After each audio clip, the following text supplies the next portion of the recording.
प्रश्न क्रमांक 1. शिवाजी महाराजांचा जन्म कधी झाला?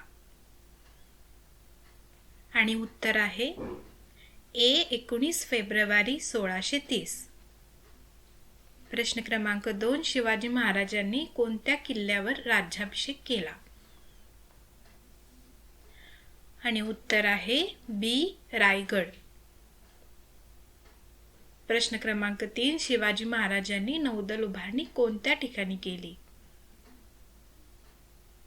आणि उत्तर आहे सी. किनारी किल्ले सिंधुदुर्ग, विजयदुर्ग.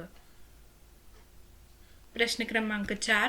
शिवाजी महाराजांनी स्वराज्य स्थापनेची संकल्पना कितव्या वर्षी केली?